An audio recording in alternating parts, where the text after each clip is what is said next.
What's up, everybody? Welcome back to another episode of Slave Driver Jake, where we invite some of our closest friends over to the house, and they do all the work on my equipment for me in exchange for free labor. Hey guys, just kidding, all joke and fun here. This is my good buddy Luke here, out of what part of Indiana?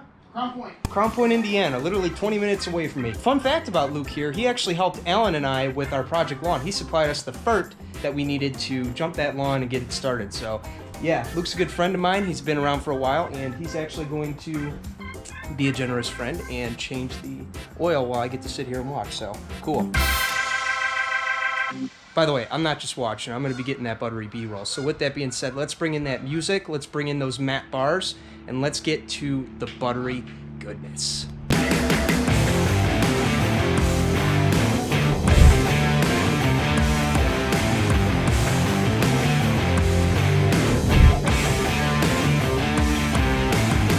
Okay, Luke, this is really good. What are you doing here? So this is my super DIY oil pan that I cut out of an old windshield washer fluid jug. And I'm just draining the old oil out of the matte black super recycler. And there used to be a time where you had to drain them from the bottom, but Toro has since got smart, and all you do is tip it out now. And so that's what I'm doing. Very nice. And the oil capacity in these things isn't very big either, which is very nice. About 18 ounces, I'd say. Yep, somewhere in there. Little to nothing, and that little jug is perfect. You see, when I think of oil changes, the one thing that holds me back is thinking I have to tip the whole unit over into like a big oil pan, but Luke kind of solved that problem here, so. I'm pretty good at just sort of rigging things together. So. Yeah, great work, Luke. I like your shirt too. Thanks. Lawn Master. Yeah. I love that. It was a gift for Christmas or Easter or one of those, but that's what you got. Oh, that's not bad. No, I've seen worse. Oh, good. That's good to know.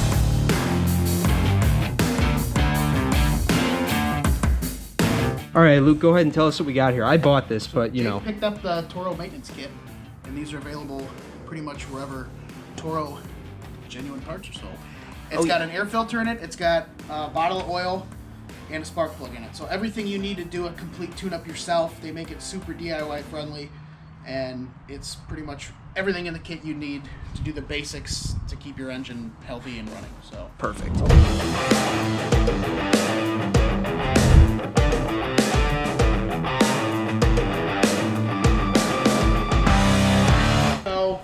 Air filter going in here. To open this up, there's two little tabs up top. Just push them in. Perfect. And there's always a little foam insert. And this catches a lot of the debris. It's sort of like a pre-filter.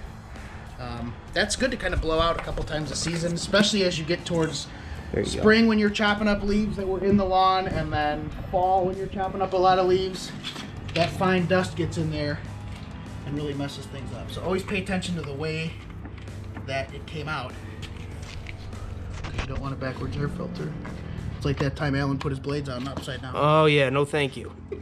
And then it sort of hinges on at the bottom. There's two little dimples there. That's it. And then that's it. Boom. Now all we gotta do is sharpen the blades. Yep. No, it's not, but you could stand it up. I do. That's that's kind of the drawback about it. And then I do this.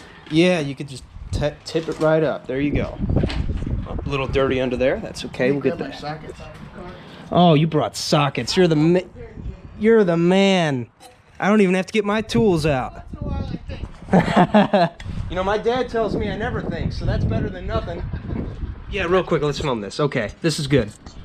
So I brought a marker. Okay. Because once you take this apart, you start sharpening, you get in the groove, and you're like, uh-oh.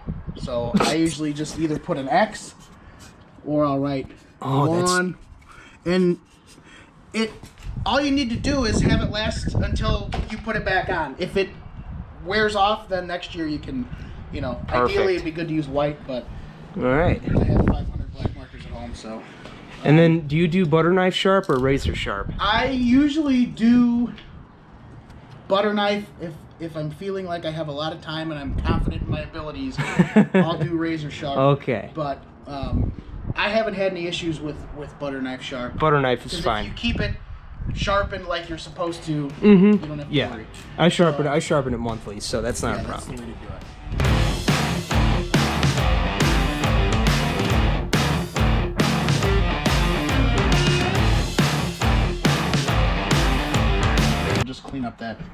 very edge a little bit. Yeah, so we're just gonna skim it across, Yeah. maybe a couple times, just to. Yep, and we'll try and keep it even. Yeah. And Plus, it hasn't been used very much. Keep in mind, I have 10 mowers.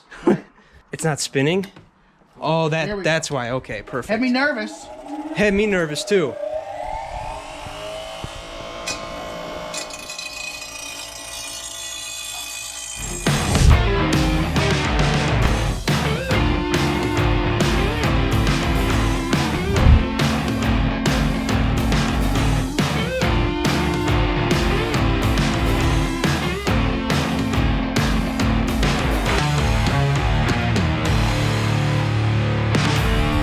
Let's see.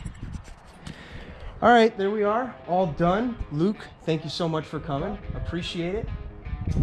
Looking really good. We're about to do his right now, and then after that, we might do some more filming. I actually got some product, if you will, that I might have him put on the lawn too while I'm here. So stay tuned for episode 4 of Slave Driver Jake coming up. Anything else you want to add, Luke? No, I am gonna have you autograph my mower though. So Okay, yeah. I'll wait till we're done, and then I can like clean it off. Perfect. All right, cool.